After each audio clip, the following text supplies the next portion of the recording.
How y'all doing? My name is Josie Alexander, Senior Louisiana Strategist for an organization called Equal Justice USA, and I'm happy to have a meaningful conversation. Today, obviously, is an amazing panel discussion called Make It Make Sense, a community conversation that is really geared towards uplifting community-based public safety solutions. And I have an amazing panel behind me. I will not be doing most of the talking, but you're going to hear from some amazing advocates, leaders that are really building true community safety in Baton Rouge and beyond. So before we get started, I always like to say we'll let our panel introduce themselves. But can you all give yourselves a round of applause for coming out on this evening, right? To really engage in this dialogue, because even though I have this amazing panel behind me, it takes all of us really to build resiliency and safety in our community. So just want to show you all some love, and then you'll get to hear from our panelists. So Chad, I'll kick it over to you to start a round of introductions. How y'all doing? My name is Chad Buchanan. I'm a peace broker with Pivot for Peace. How y'all doing? My name is Dana. Winbush. I am the chief of the streets, and I am the lead for Peace, Pivot for Peace. Hi, my name is Dewayne Big Baby. I'm a peace broker for Pivot for Peace. How you doing? I'm Oneil, LeGarde, representing Oneil Line for Line Barbershop, and we also Pivot for Peace. How you doing? I'm Roderick, Shannon. I'm a peace broker and I work with Pivot for Peace. I'm Cedric Hargrave. I'm a peace broker, Pivot for Peace, and teaching young leaders. Y'all can keep the mic up there.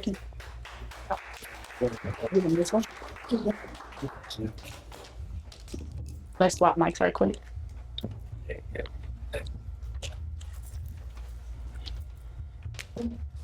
Chad was over here really about to have a fit about that card.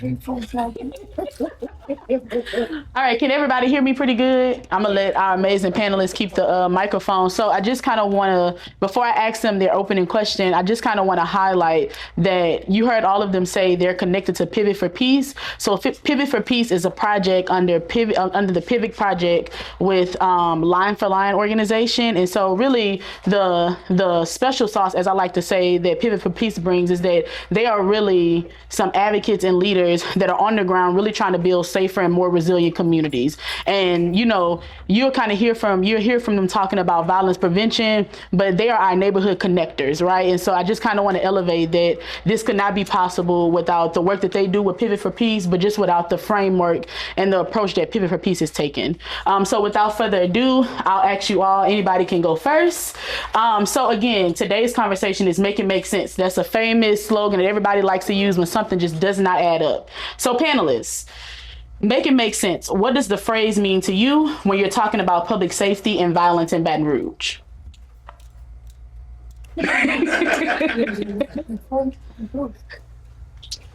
Okay, make it make sense mean like, I'm tired of the excuses, period. I'm just tired of the excuses. Stop disinvesting in our communities. Start putting community unity back in community, allowing us to do it without over policing us. What was the second question? So what does the overall phrase mean to you when we're talking about public safety and violence in Baton Rouge? Okay, and the public safety piece again, over policing. Let us police our own communities, even though we're not police, but let us be able to navigate through the streets that we grew up in, the environments that we grew up in, the public safety piece of it. And I'm sorry, Joseph, just keep bouncing off the wall. It's okay. Okay, yeah. I know, it's okay to not be okay. Hey, there it is. So what was the second part? No, you answered it, Ms. D. You answered it. Anybody else who wants to answer? Get you. Well, for me is we have tried it the other way for decades and decades with the over policing, but we not dealing with the real issues that people have, mental health issues.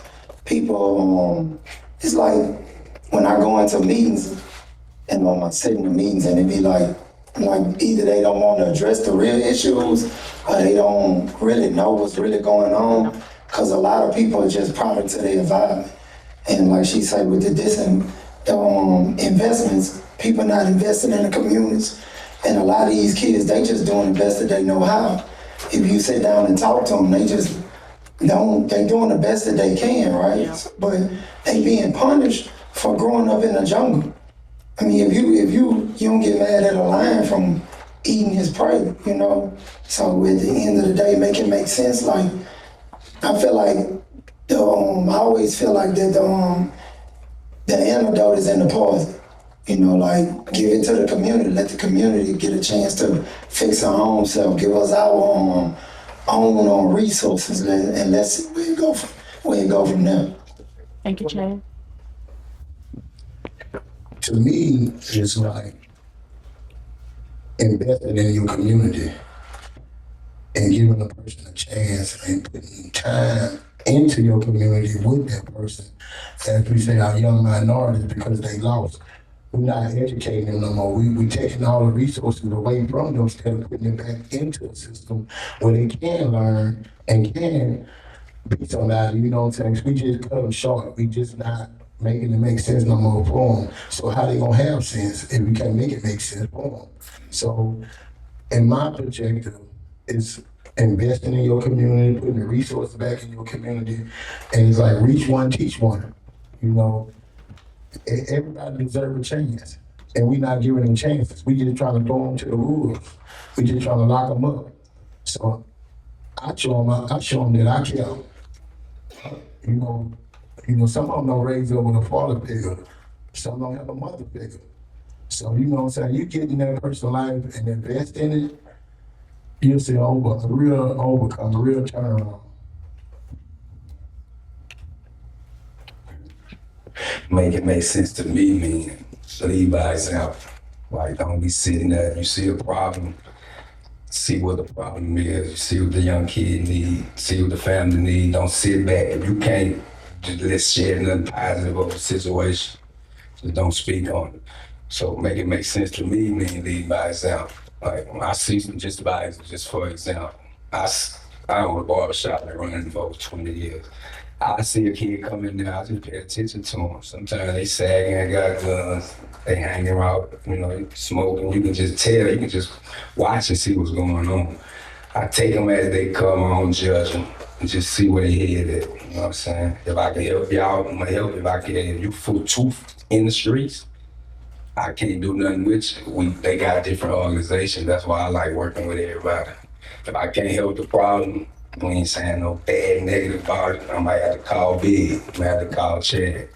I'm gonna ship them to another organization. If everybody just work together, all the other shit just cease out. That's what make it make sense to me. That's good. That's good on the Make it make sense for me is, first of all, meeting them where they at. And you have to meet them where they at. And we have to be like, I'm gonna piggyback off what Oneil, so we gotta be an example that we want them to do. So we can't do things in the community, on the internet or whatever, and we expect those kids, those youth to mirror what we do, or maybe even look up to us because they're gonna take what they saw us do or whatever. So we can't chastise those people for the things that we do, and we doing the exact same thing that they're trying to do. So it gotta make sense. If we're gonna ask the kids to be positive and do things and try to look for jobs, and we try to teach them the right way, guess what? We gotta lead by that example. How you expect a kid from 8 years old to 18 or 28, and we doing the same things that they're doing, we the grown-ups now. So we got to do that. Like, so, you know, we gotta look in the mirror and check ourselves, make it make sense. If you want a kid or any other person to follow you, you gotta be that leader. You can't be out there doing the same things. You do this, you do that, but you want them to follow you. Come on, man, make it make sense.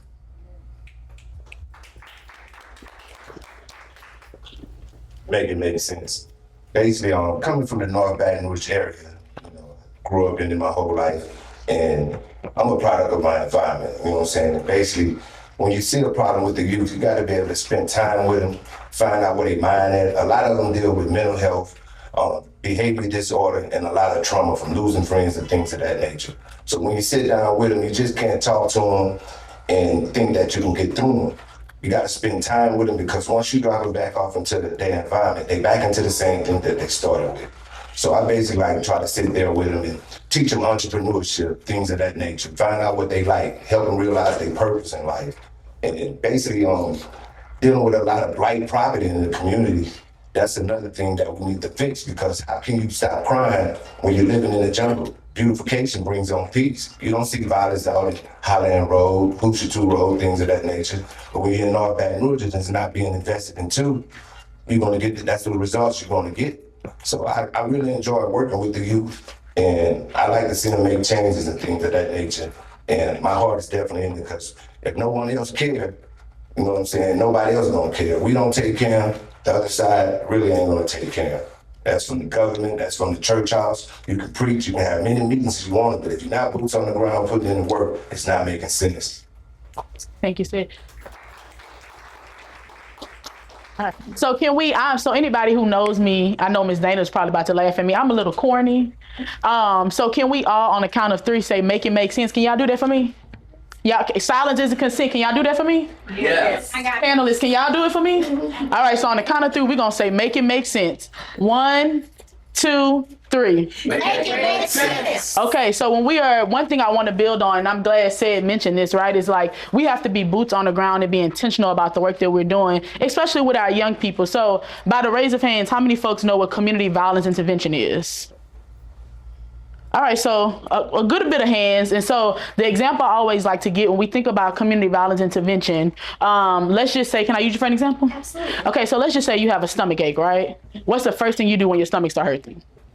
Grab it, like. Grab it, okay. And if that doesn't help, then what's your next step? You take some medicine. And then if that doesn't help, what's your next step? Go to urgent care. Go to urgent care, right? And when you're at urgent care, what happens? I have to need to be seen. I have to seen by somebody that's a professional. Like, hey, like, what's your issue? What's going on with you? Hey, Miss Williams, what's going on? My name's what's going on with you, Miss Williams? You tell them, like, oh, my tummy hurt. Like, I don't know what happened. Is there discovery questions? So, well, I got to call him. Like, you're going to discover what's going on. Yep, and he'll probably send you to go do some lab work, and then he'll come back with a treatment plan, right? With the expectation that once you leave there and get your medicine, your stomach feel better, right? And so when we think about community violence intervention, we are looking at a trauma-informed, evidence-based strategy. And what that says is that violence is a public health crisis, right? And so we think about the way that violence shows up, we understand that there are root causes and drivers of violence, right? We can all agree, put a hand up, poverty is a root cause of violence. Right? Okay, put a hand down, right? When we think about housing instability, agree, root cause of violence, right? When we think about mental health, if you agree, root cause of violence, right? So when we think about all of these conditions, especially that our young people are experiencing, those are conditions of harm.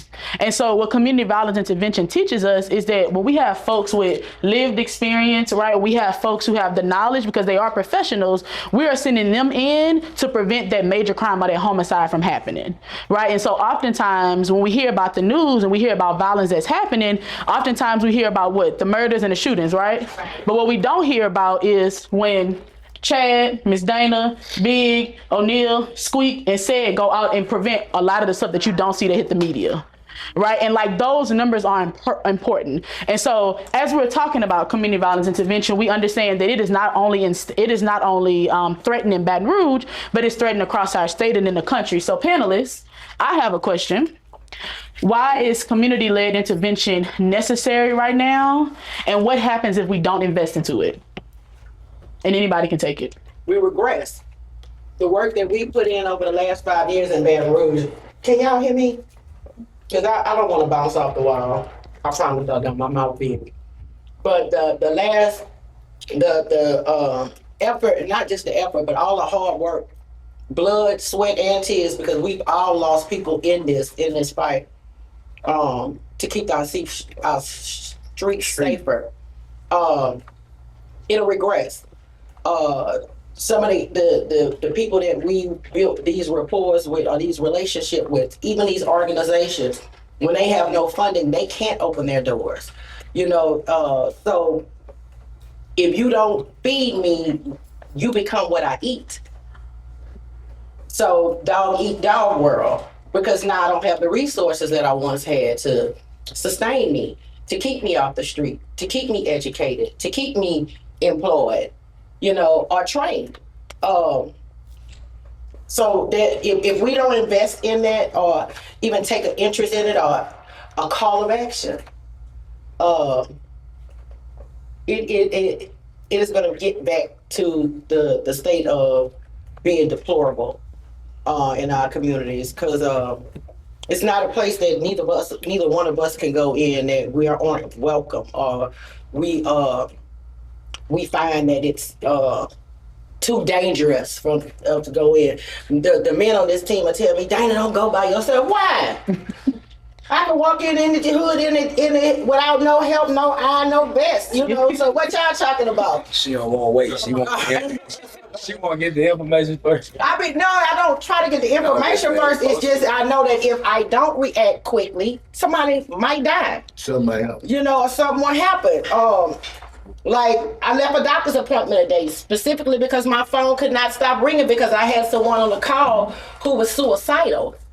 You understand? So we had to walk them through, getting somebody to them, because I couldn't get to them, but getting somebody to them, but just having this team to lean on too, because I may not be able to get there, but I can call Squeak and say, hey, Squeak, look, this is what's going on with such and such. I need you to pull up. Yeah. And Squeak will be like, okay, I'm going. Big, such and such, just called me last minute. He got caught in the morning. Right. I can't be there because Coco got something else going on. And he was like, oh, you done waited till the last minute. Yeah, it's not me. They're just calling with the information. But everybody on this stage will drop what they're doing to go and make sure that that person is not just reaching out to an empty phone, no text messages being responded, a call is not being responded. They are Call of Duty.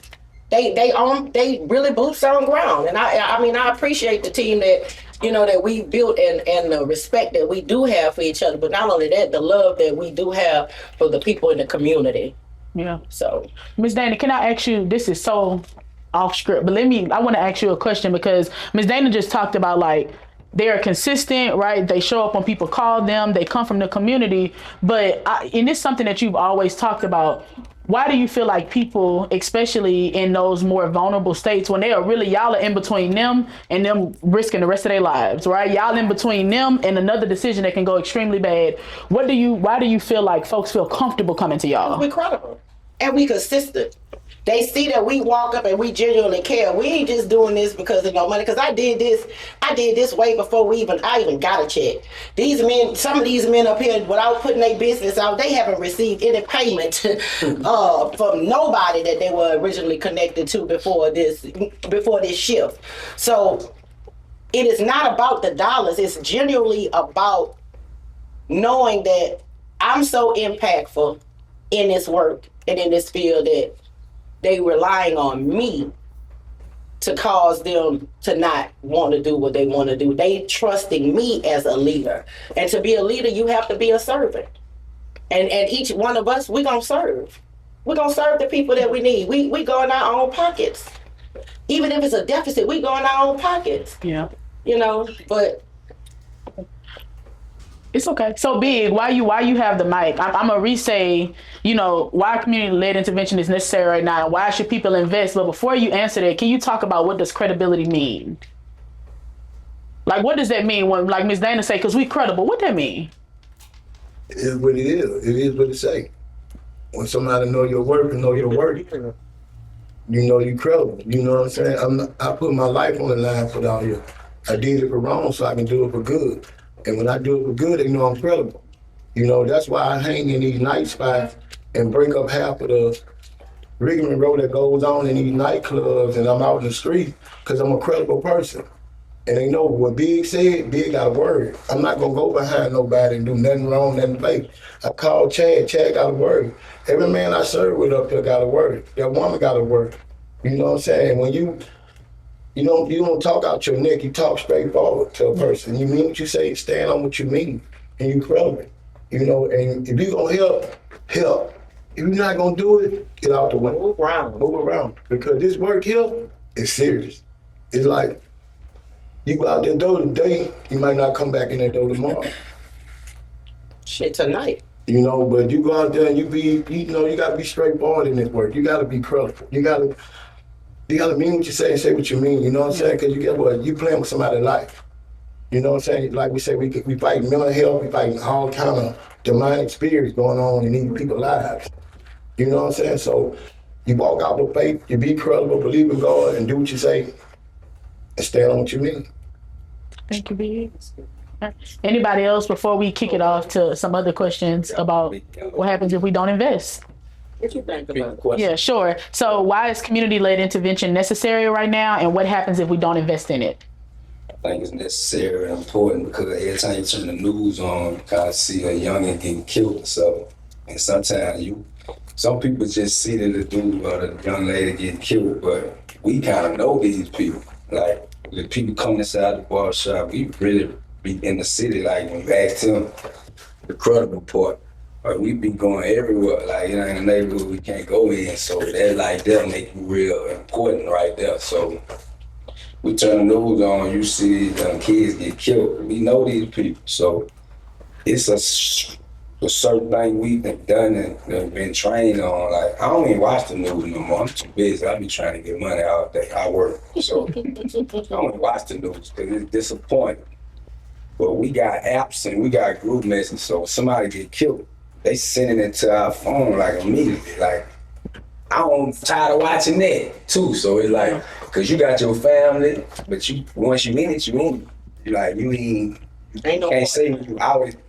Cause we don't help kids I didn't help kids when they was like elementary school, middle school. But with my line for line program, me and my team, we all around the board. I got half of my team in elementary school working. So I'm seeing a kid in elementary school grow up in middle school, and we putting them in apprenticeship programs. So I'm watching them grow. I'm watching them when they split and go into the streets. Some shit you can't stop. You know what I'm saying? So it's important. They need more programs than this. That's why I keep saying over and over, we need to work together. Because just us up here, we can't help the whole Baton Rouge. Like, it need to be more programs. Everybody stuck in their own ego though. Want to work in separate little bubbles. Like, when it comes to this violence trying to help the kids, we really need more people than us up here, really. They want to really eye instead of we. Take the eye out the equation. Basically, we can't police our way out of it. Yeah. You know, formerly been incarcerated, locking a youth up, sitting there for a few years or whatever, how much time they sitting there. There's no programs in there for them to come back out to society where they're going to adapt and be a law-abiding citizen. The same thing that put them in there when they come back out without any type of support, that's the same thing they're going to do. So CPI is definitely needed. Even inside the criminal justice system, when they come out here, you got to prepare and have something for them to do, because if there's nothing for them to do, they're back to that same cycle. And if it's not invested into it, we lost cause. We're fighting a lost cause, basically. You know what I'm saying? So, like, a lot of times, like you say, a lot of us doing the work, been defunded, but once we have invested in these kids' lives and became a part of them, can't just turn our back on them. You know what I'm saying? A lot of them you're going to be able to save, and a lot of them you're not going to be able to save. But the work is definitely needed. So before I kick to my next question, y'all know I'm corny again. Can we say on 3, make it make sense? Okay, y'all ready? All right. Okay. All right, 1, 2, 3. Make it make sense. All right. So as you guys just covered, community violence intervention, I kind of really want to dig more into that. So Big Baby, I want to start with you and ask you this. You're deeply connected across Baton Rouge. What are you seeing in our neighborhoods that's being overlooked that folks are not talking about? What's in the neighborhood getting overlooked that folks not talking about? Mm-hmm. They're overlooking the resources, the lack of resources. You know, back then we had resources going up. It was our choice. We had a chance and a choice every morning we wake up to go either apply ourselves to it or don't. But these children don't have no choice. They don't have no chance no more. You know, we ain't giving them the chance to go do it. You know, we just target them to incarceration. Instead of, man, let me help you out. Come and let me show you how you fill this application out. Let me rehabilitate your mind. Let me rehabilitate your structure. Let me show you how to dress up and get ready for this interview. We don't teach them that no more. We let them come in and interview, pants down, everything. We don't try to educate them. You we don't try to put back into it. You know, the lack of resources in the community is bad. It's horrible. You know what I'm saying? If you look at the outlook, we got a church on every corner, we got an A-Rail store on every corner, but we ain't got nobody that trying to get them resources on every corner. But you got these people up here on this panel, boots on the ground every day in the streets, just trying to stop a killing, trying to stop people from going down the wrong way, trying to rebuild the character into the youngsters to show them the new way how to do things. You know, that is not no resources in the community for me. It's not enough. Yeah. You know? And so big. So what I'm hearing from you is almost like we are penalizing our young people for being young people, but then we also telling them go build a house, but I'm not gonna give you the right tools and no instructions. That's right. Right. I want you to be a part of the way I know how to do it. So I feel like you said this and Oneil said this about like it's gonna take all of us, whether inside this room or on this panel, really to build true safety, right? And give our young people what they need. And so what I really want to talk about, which, you know, all of us know how important education is, right? Can we all agree to that? Yeah, okay, hands. So Squeak, I want to come to you and ask you, thinking about the work that you do before you even started with Pivot for Peace, you know, you being an entrepreneur in Baton Rouge, but then you also connecting with young people at the high school that you're working at. You work with schools and families every day. So what are young people telling you about what they need when you're interacting with them? A lot of you, they want to do trades. Everybody don't want to go to college. So what they needing more resources where if I go back to when we were in school, we had all kind of programs like DECA and stuff like that. So if you look at the other things, they took welding out, they took carpentry, auto mechanic, but you know, and then when you get with the guidance counselors or you get with the administrators, you have to try to build that bond with them to find out, because a lot of people don't know about the C-Tech program. And they don't know that they have an transportation to get over there to the C-Tech program. So you have to find out, and then you got to understand what these kids might want to do. You have to talk to them and figure out, because like I said, again, everybody don't want to go to college. So you find out what they like to do, what they want to do, and they might have a dual enrollment program where you could probably get them to go to, and then they might want to be in pipe fitting or welding or something like that. BRCC has a great program. See my assistant principal from Glen Oaks in here. A lot of people from Glen Oaks graduated. They did the dual enrollment program this year. So those are one of the things when you do talk to the kids one-on-one, you find out those things that they want to do. Then you get with their parents, and their parents get comfortable with you talking to them. So that's how you build a bond with them. Okay. And for the record, some people say Glen Oaks, Louisiana. It is Glen Oaks, Baton Rouge. I see you. I see the whole Glen. I see it. I love the love. Yeah, my own city. So Okay, yeah. Please. So Ms. D, I want to transition over to you because I know we talked about the community, we talked about schools, and I know you've seen it from different lenses, right? Like you've been doing this work way before it was a budget line item, but because you have been a part of the when we first formalized work a couple of years ago in Baton Rouge, you've been here since the beginning. And so I'm curious to know, what are some of the critical things families are telling you in the aftermath of violence, and how are we meeting those needs without re-traumatizing them? Showing up. Some of them, it's their worst day ever. Like they didn't wake up that morning thinking that their loved one was going to be deceased, or you know, in a traumatic situation that could have cost them their lives. But some of those resources, because we're hearing a lot of resources, you're hearing that a lot. But some of the things that we address may be directly what that person needs right now. On the scene, you may have a family that can't get to the hospital because they don't have gas money. So we're providing resources to them with money, you know, or filling their card to just for them to get to the hospital to check on their loved one. When someone dies, or if someone is, there's going to be a lot of gathering at the house. We're sending food. We're going there. Like any person that we've serviced whose family has died, they've seen one of us. We go to those victims' family houses. We sit there with them. Like, I'm here with you. you know, in one of the roughest point, and then we don't break contact. We still in contact with these people. You know, we still have relationships, because just because I'm there on that scene immediately don't mean it stopped. I'm gonna connect you to some mental health. I'm gonna connect you to some employment if you need it. Some of the people from day one that we connected to employment, they are still working. Yep. You know, they're still working, striving, and they have stable housing. We connect them to victims of violence services. One of the programs that we use, or systems that we use, is very, very slow. For like Employ BR, it's very, very slow. Not shaming them, but that's systems. Yeah. Or institutions, and we will lose them.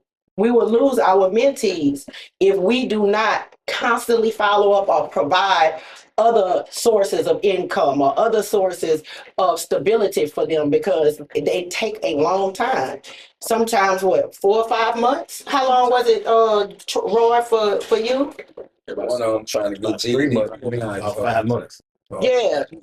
And said you was having a barrier with them at one point as well, right? Correct. Yeah, so like we've all had those barriers, but we still can't let it go. Like here, us, we can honestly say none of our kids within this last year since we've been on the ground, none of our, and ain't no knocking on wood, because I'm gonna profess the word of God. Like ain't none of our mentees died. None of our mentees have been involved in any homicides. Now, altercations, they call us now. Hey, my phone was just ringing at that Medina, you know, but altercations occurred. They reach out because they know that now they have to be responsible for how they respond, you know, because you got people that relying on you and put their life on the line, Right. you know, for you. And I don't know if I done bounced all over. I took my medicine a little late, but It's okay. yeah. So It's okay, Ms. D. And the bounce off what she saying, like the work get critical, like it get real serious. Like a lot of people, we think sometimes a kid will get shot and everybody go run into the hospital to help that kid. But it get real because we gotta go and help that kid that put the iron on the kid that then shot that kid. Yeah. So what it get critical now, because when we go get the kid that's slanging that iron, we trying to get in his mind and realize why you killing, why you want to kill so bad.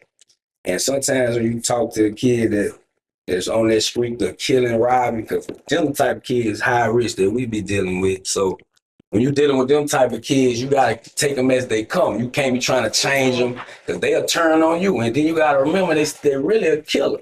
So the kids, they confide in us all this information. You know, you gotta be able to hold that. You can't talk about that, because now you on the gun line. If you going throwing out this man information wrong, you can get killed. So You really got to mediate both sides of the situation, the Yeah. retaliation side and the killing side. So the work get critical, and at the same time, well, as my experience helping the kids that are slung that iron, is they itching to kill again. I talk to them a little bit.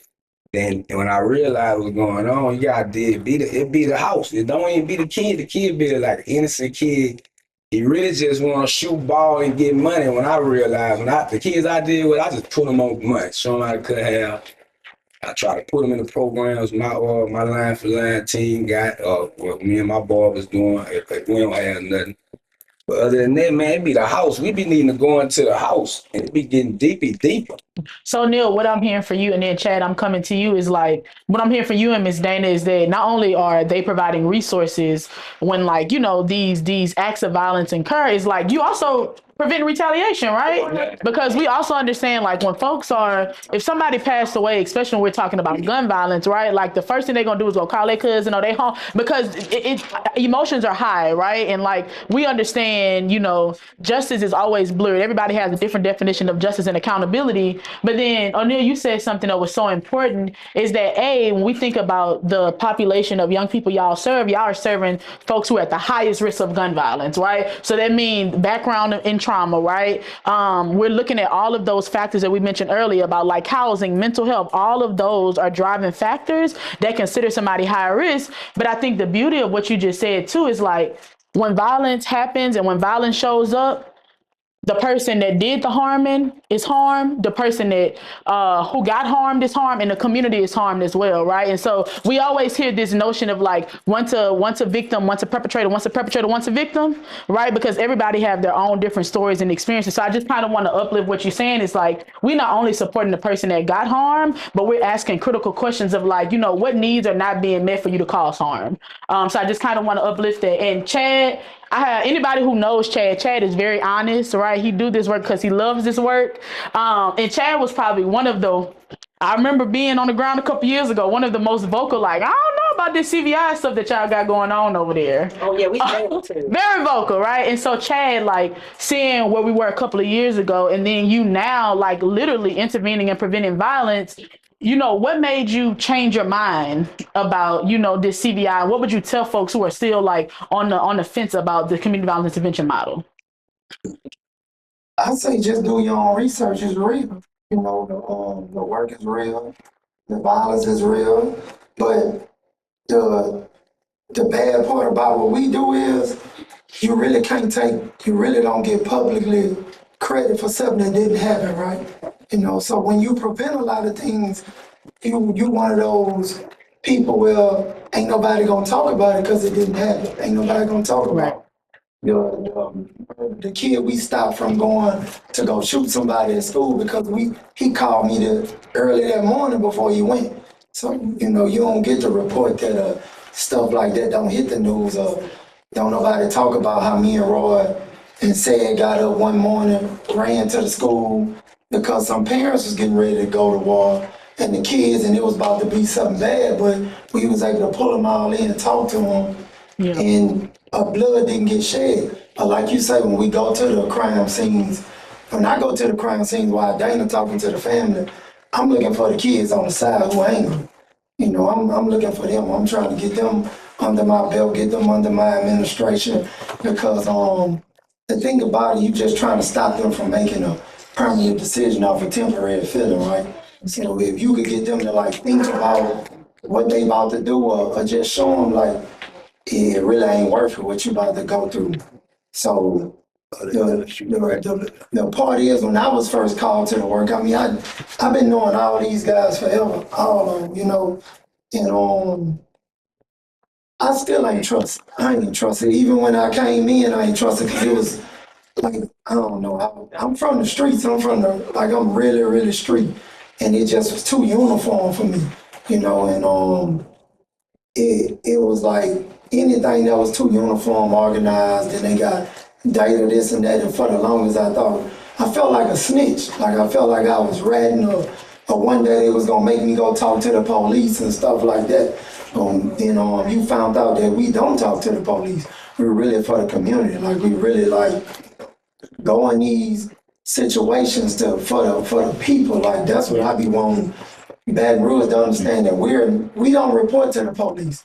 We don't report to no system that can lock any kid up, and that's why we get a lot of pushback. That's why a lot of our funding be cut, because we don't put our kids' names in the data. We don't snitch on our children. We don't go tell the police what's going on, you know, and if things get too deep, I mean, hopefully they do their job to where they could go stop that. But, you know, for the longest, I really didn't trust it. I really didn't until I got in a situation and I actually had to do my own prevention. And then when I saved all the resources and everybody that pulled together to help me mediate on war that was spurred. And then when I found out that I didn't hear, it didn't come back to me from the police didn't know what went on. And that's when I was like, all right, I could do this. I could deal with this, you know, because I was actually born for this work. I was called to this work because, I mean, I am them kids. I went to jail at 14 for murder, went to jail at 16 for 4 counts of attempted murder, was tried as an adult, been in the streets most of my whole life. I ain't want to be no football player. I ain't want to be no basketball player. I knew at a young age I was going to be a killer. My uncles was killers. My family, that's what it was. I'm from Zion City, you know, that's all I knew. So, I mean, when they say credibility, That's why I say this work for us, because these kids respect what I say, because they watch me go from terrorizing the city to helping the city out, you know. So the part about it is I just want everybody to tap into it, because man, it's really, really like this work is really for the community, and everybody should be a part of it. I would rather y'all call us before y'all call the police on y'all kids, because once they get in the system not gonna help them like you think. Growing up, I had mental issues, and nobody wanted to deal with it because we don't deal with therapy and stuff like that. So I kept going in and out the system. I kept hurting people when really I just had a anger problem that needed to be dealt with. You know, I just really needed to learn how to be vulnerable and just say, man, you hurt me. Yeah. You know, I was taught in the hood that anger was a sign of strength. So if you grow up feeling like that, a lot of these kids, they just be hurt, but they want to kill, because really they hurt and they don't know how to express it. And we don't give them room to express it. So, Chad, can I ask you, you really just touched on that last piece of like credibility is not just about being consistent and showing up, but it's also like how credible are you in the neighborhood? So how many of you, whether it's like you going to ask somebody about getting your hair done, you need some advice, how many of you would rather talk to somebody who you feel like you could relate to? They can understand you, right? Because you feel like they're credible. And so when you're talking about credibility and you're talking about the work that you are doing, what would have happened if you would have had somebody like you, the role that you do now when you was a young person? I wouldn't have went through half the stuff I went through. And then I grew up in a 2-parent home. Like I didn't grow up in like I didn't, my daddy was a great father. My mama, she was a great mama, but we grew up in the streets. So they did the best that they knew how, So I would say if they had better resources, then I would have been better. Because my parents, they made a decent living. We didn't go with the lights off or nothing, but I mean, my parents got our influence. That's why I tell people we being our influence. I didn't know at the time that my daddy left the streets to go work a job. But when he left the streets, my uncles and them were still in the streets. So they had the jewelry, the cars, so I looked at my daddy like a sucker, like, man, what you doing? You know what I'm saying? My uncles and them, they was it. And, we glorify everything that destroys our community, right? Yeah. A lot of people talk about why kids kill, but I mean, it only costs $50 to $100 to get a gun. And now I'm one of the most powerful kids in the neighborhood, maybe the city, and it don't take nothing to do it. All I gotta do is be a crash out dummy. What I get my name in a song, I get praise. I'm God right now, So I tell people like, when you be credible, you gotta show them another way, and then you gotta show them that it's cool to be another way. Yeah. So my team, they get on me a lot, because I be like, when we go to the schools, put that shit on. That's what I say. Like, put them on. Like, you can't tell a kid who looking up to you, these rappers who got $100,000 jewelry on, and you look busted, you look broke, you ain't got nothing going on, you gonna say, man, don't be like the cool people, come be like me. They looking at you like, why? Why should I be like you? What you got going on? What you doing? You know what I'm saying? Like, we gotta give these kids something to look up to, So, I mean, that's how I was. Why would I want to be like my daddy, not knowing that my daddy gave up that life for me? Yeah. So I rebelled from him. So if I would have just had more, I would say, positive, flashy role models to catch my eye more than the dope dealer or the gangster, I would have went a different route, because once I learned better, I never looked back. I just did what I thought was best for me. Okay, Chad. Said, I want to come to you. So said, I'm gonna ask you this if you feel comfortable sharing. I understand that you are formerly incarcerated, right? How many years did you do? I did 23 years. You did 23 years. And so after you got out, you immediately jumped into this work, right? You are an entrepreneur. You founded your own organization. And I'm always curious, because you have to re-enter back into society, right? For being gone that long. So when you think about the work that you do here with Pivot for Peace, or with your teaching young leaders, what drives you? Like, what drives your commitment? Basically, after doing 2 decades of being incarcerated, I seen a lot, I lost a lot. I done seen generations after generations behind the wall coming in and out. So I made a promise to myself once I was able to be free again that I was going to get back to my community and try to make a change.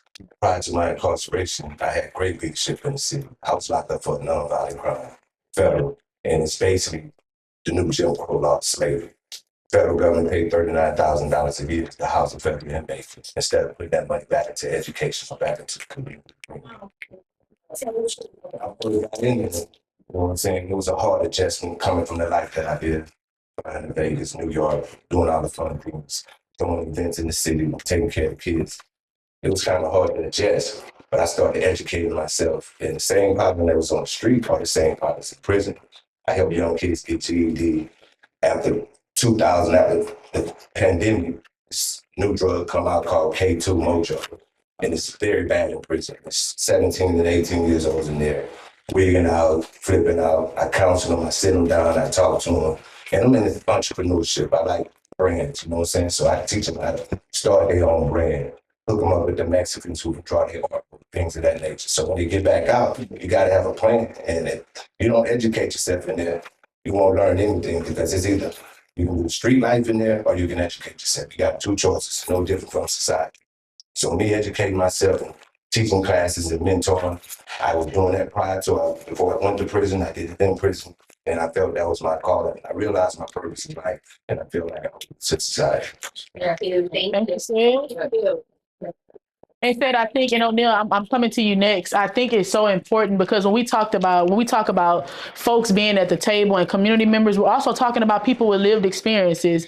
And I know me and Sid was talking about this the other day. And for some people it may not apply. For me, it does apply. Is like when we think about our families, our friends, our brothers, our sisters that are locked up, there's one key difference that separates me and many of my cousins and family members that are away is that they got caught and I didn't. That's right. Right? That's it. And so when we're thinking about making sure that everybody is at the table, we're saying we want community members, we want people with lived experience, we want people who really understands like what our young people need and what our communities need to succeed. So I appreciate you, Sid, because you could have done anything else. I know, I don't know from experience, but I know when people get home, that first week out or that first month out, it'd be the most critical time, right? And so to have somebody like you who literally have been where they've been, be able to be a catalyst, right, to be able to be a mentor is extremely important. So I just want to thank you personally for that.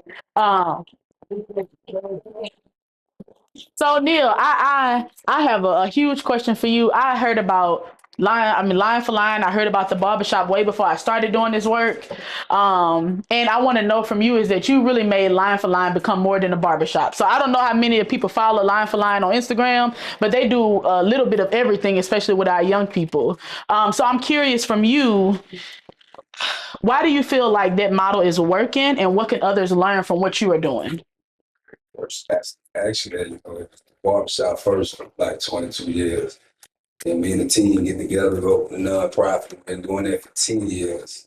We just basically started off just, the idea, so when cut the kids have, they read a book. And we open up on our off day. So we just did that and that just blew up so big. Then in 10 years, I just like to see move around me, like my team, and see what they good at too. That's why I think I've been bossing so long and it been working for me. It's never like no I thing for me. So I've been running the shop. I see my barbers. I see what they good at. So like right now we got like 3 different teams of basketball, line for line Clippers. I got my barbers. They running that. I got my other team, line for line in the elementary school. We bringing books in. We just got a full big team we running. What I did, I like running the shop for 22 years. I just kind of watched everything going on. And most shops, when I look around, it's mostly violence. They like bringing all the drugs. It's like a place where you come catch your sales, I just know what I be seeing. I know what's going on. They like to pull in the park, do all that. So what I did was I just try to kill all that. So when I see it, I'm like, don't do all that. We focusing on the kids. I ain't judging nobody. You can be a drug dealer, do whatever you do, but when you come here to get your hair cut, you need to be trying to pitch in to help these kids out, respect these women, or just find you another shop. So I start standing on that business, and that's why I say you gotta lead by example.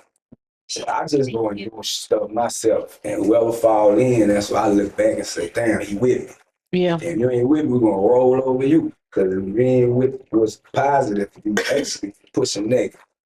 So I just try to make my barbershop that a safe spot where we can like resource together. Like what I said with my line for 19, we gonna work with you. We're gonna try you out. I done worked with a lot of organizations. Some did what they say they're gonna do, some didn't do what they say they're gonna do. It ain't no big deal. Like I say, you can't. Me and my little team, we can't help the whole Baton Rouge. That's why I say we need more organizations that's like really on some, really working with the kids, take the ego out of it. Take yourself off the table. If you're trying to help the kids, go help the kids. You ain't got no money, still go help the kids. So I work, I'm gonna get money all around the board. So you gotta know if this work called nonprofit work, helping the kids, man, go help. If it come, it come. If it don't, just go help. Everything else gonna round itself off. That's how I look at it. So now I just want to like uplift what you're saying too, because I think we're talking about really giving our young people what they need, meeting them where they are, giving them resources that they need. But then you also saying something valuable is like outside of being a violence interrupter, outside of being a parent, like we need everybody to be a part of the ecosystem, and that's entrepreneurs, right? Those are businesses. You being able to say, regardless of what y'all going on, like my spot, my barbershop is a safety hub. Right. And that's extremely important because when we were talking about it's going to take all of us, not all of us just in this room, not the panel, right? Like it takes all of the different components of our community working together to really bring back safety and peace. So Squeak, I want to come to you and ask you, when we talk about community violence intervention, you heard from Oneil, the model that he has with the barbershop is working. And so folks aren't just saying, just because y'all in the room and they on this panel, like, oh, CVI works. No, the models that Oneil is using, the models that our, peace brokers are doing with Pivot for Peace, these are models that have actually led to double reduction in homicides and major crime, not just in the state, but across the country as well. And so Squeak, because you're from Glen Oaks, Louisiana, I saw somebody toot up Glen Oaks back there. Okay, Monisha, I see you. Whatever. And I pick with Squeak because I went to McKinley, so I always like to say we the real Panthers. I work in McKinley, but I'm from. Let's go, right? OAK, always. You a three, baby? We the real Panthers. But Squeak is my brother, so I'm gonna let him live. But I really want to revisit as we were talking about the different components that are needed to make sure, like, our young people and just people in general are safe in their communities. A lot of times, for most of us, when you used to go to school, that was your escape. Right? Like whatever was going on in the community, whatever was going on at home, at least I know when I get to school, I'm around my friends, I got some food and I got some safety, right? Like that's what we used to think about when we were in the school. So Squeak, my question for you is, how does school engagement and parental support help to prevent or respond to violence? Well, basically, it does start at home. So you definitely need the parental guidance, and you need the people like us that can go to the school and get with the administration so the kids know who we are when we come there. If you start, I always say if you start at the beginning and you introduce yourself and let the kids know, hey, we're here for help, we're here for support, and we're here if y'all can talk to you. Because you know one thing, a kid might not talk to their parents, they might not talk to a teacher, but they'll tell you what's going on. So when things happen in the community or things happen at school that spill into the community or vice versa, they'll come tell us first. So we can stop that. We can interrupt that violence interruption, right? We can interrupt that before it even happens. So if I'm gonna pick Mr. Morris again, if I find out a situation that I know is brewing, I'm going to call him and give him the heads up, and me and him gonna work that out before the school takes in, or we gonna talk to each other, and we gonna navigate it, and we gonna have to pull some people out of class or whatever like that. This can't go on here. You know what I'm saying? That again, like you said, it's a safe spot, because at the end of the day, a lot of kids just want to have an education, and a lot of kids still want to be kids. But you have a lot of the bad apples that come there that's going to interrupt the kids from being kids. So you have to nip that in the bud, but also you're gonna have to have parent, teacher, parent administration, parent community engagement. Yep. Because also we deal with some ignorant parents. So you know we can't take that from the table because my baby didn't do this. My baby not like that. My baby, but you gotta understand your baby is on going on live and your baby doing a lot of other stuff before they get to school. So you have to be aware that your child not an angel. So, that's how you kind of stop that and that's how you work together. But basically what we're talking about now is the ecosystem with the education, with the community, with the parents, and with the administration. So Squeak, what I'm hearing from you, okay, yep, shout out to Squeak. So Squeak, what I'm hearing from you is like education, our educators are part of this ecosystem that keeps us whole and safe, right? And you're saying a couple of things like, A, it's important for programs like this to exist in the school, right? And to get buy-in from not just, and I'm not just saying EBR, but like from the school system and wherever you are. But then also like, I remember you said the assistant vice principal. It's here from Glen Oaks, right? Could have been anywhere else, but the engagement that you have with administrators is that they're brought into what you're doing. And I think the third piece, which is so important, is like, how do we begin to get our folks that are engaging young people more trauma informed, right? To really like see the humanity in the folks that they're actually working with. Because yes, we understand, because I have a 3-year-old and like in my eyes, she's an angel. She can't do anything and she terrorizes everybody she's around, for the most part, terrorizes them. But I want to go back to what Miss Dana or what Chad, I can't remember who said it. What they said is like, sometimes, and how many parents do I have in the room? All right, shout out to the parents. How many of us got a parenting handbook when we had a kid? No. Anybody got a handbook on how to parent? No. Right? So when we think about, when we think about our parents, right, and we think about our young people, we venture off through life doing the best that we can, right? And it isn't until we have somebody who we feel like they can relate to us, who can have those honest conversations to figure out how can we support not just a young person, but how can we support your family? Because some people just do the best that they can. So I just kind of want to uplift what you all mentioned is like, it's going to take all of us to do some unlearning, to get uncomfortable. That really gets us from this place of trauma to a place that we can trust one another and build safety. So Oneil, I want to come back to you as we are talking about like education, literacy, and all of these things and the amazing things that you're doing with Line for Line. And from your perspective, what role does literacy, creativity, and entrepreneurship play in violence prevention? I think it played a big part all the way around because if you're missing the literacy part, you're missing the reading and how to handle your business and dictate through life, which you going straight to the coma, actually. Going to the only other option that you know. And with the creativity part, for me, everything I'm speaking on is what my experience that I done did and how I done tried to approach with everything. I feel like that and the entrepreneur part, that's important because like just for me, I got 2 classes I teach at Madison and Thrive. It's like barbering and it's an entrepreneur class. It's crazy.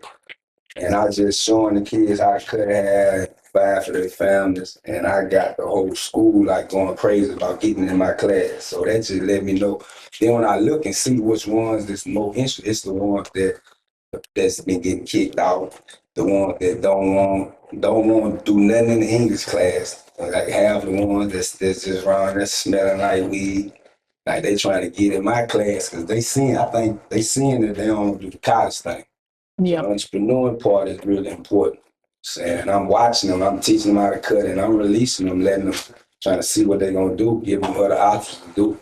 They really learn. They go on trying to cut hair. So that's why I'm saying it's really important. Yeah. So Oneil, what I'm hearing from you, especially you being an entrepreneur, is like when we talk about resources, not just like how we feed you, right? Like giving you a roof over your head, getting you the mental health support that you need, if applicable, is also about creating opportunities for our young people. And so with that, there's always this question because all of us have been young people, at some point in our life. And, there was always one thing that you wish you should have listened to that your mom or your cousin or your brother could have told you. And you like, damn, I wish I really should have listened to that, right? And so I want to ask you this question is like, how do we hold our young people accountable without pushing them further away? How we hold our young people accountable without pushing them away? Yep. gotta build that trust. You gotta build a barrier, a care, trust. You know, you gotta you gotta bring the love back into the situation without pushing them away. You know, once they feel they can trust somebody, they love somebody, they'll die for it. You gotta put that trust back into the system of what you're trying to build. You know, and that make a kid pour more into you. Because the more you pour into the kid, he gonna pour back into you. You know, and how to describe what it look like, what you put out there is what you get back in. If I show this kid I'm concerned, I'm gonna stay on him, I'm gonna stay by his side, day on, day, night. Like, we took on a challenge with all of us. I got 3 kids, armed robbery, Nicholson Drive, Tim murder, all of them with the Judge Haney coat. All them kids successful now. They were facing juvenile life. Yes. That's what it looked like. That was the picture looked like. All of them were facing juvenile life, and I stood in that courtroom with them. And I took on the responsibility of giving them tools to use to rehabilitate themselves. And with the tools we handed to them, it came out. We made a bond. We built a brotherhood circle. Me, Chad, Squeak, Oneil, Sid, Doc Brown, and we invite everybody to come in. And you sit down, we connect with you. We there for you, we love you. And it worked. And it worked. I'm a parent. Okay, come on. It works so much that my son is a change. And he's not a street child. But he's grown, but he's not a street child. I know every last one of them. Every last one, and everybody know me how I was when I was a child. Especially now. And that's a product of us right there. They got another one sitting right next side of it. Look back. Yeah. Graduate. Being quiet. Graduate. A graduate. Came, a graduate. 2025. You know, said he came into the circle, met all that said, took on the responsibility of pouring into him. You know, we got a few more. Yeah, I can look in here, that's everywhere there. We pour into their lives and we make them back whole. And believe it or not, that he reminds me faithfully about his thing. And you know, Me and let me know he needs to be. Okay. and that's all the child missing. Yep. That's when you structure. You put the structure back around them and build them back up. And that's what he missing. Like, he ain't gonna be rebellious. He ain't gonna run from it. He gonna pull it back into it. Yeah. So Big, what I'm hearing from you is like, in order to really build this system of accountability, because accountability don't just look like something happened, I'm gonna call the police on you, you're gonna go to jail, I'm gonna lock you up, right? Like, accountability is like, how do we begin to identify whatever the problem is? How do we identify their root cause, right? How do we begin to address the harm that has happened? And then how do we begin to give you the resources that you need to heal and to thrive? And like, but in order for us to do that, what you are really elevating is like, people gotta trust you, right? Because like, if I don't trust you and we don't got no good relationship, the likelihood of me listening to you is slim to none. Not gonna talk to you. It's something else. So I'm gonna go out of order a little bit. Chad, I wanna come to you, right? Because when we're talking about, like, you shared your story about, you know, terrorizing, right? And like, we've seen this shift, this amazing, beautiful shift, right? So I'm curious from you is that you walked away from a life that once brought you close to violence. So what was your turning point? Like, what made you do that shift? I don't know. I really just didn't like what I seen in the mirror anymore. You know, truth be told, I mean, my story a little different from a lot of people because I didn't walk away from the streets because of I lost a loved one or I went to jail or something like that. Because I had, by the time I became a grown man, I had understood the system. I was going to catch a murder charge, go in for 90 days, they can't get the indictment, I'm done. You know, I had became a professional criminal. So, I mean, none of that really bothered me. I knew the process. Love, really, I'm gonna say love. I'm gonna say like a lot of love. A lot of people just never gave up on me, just kept telling me, man, you better than who you is.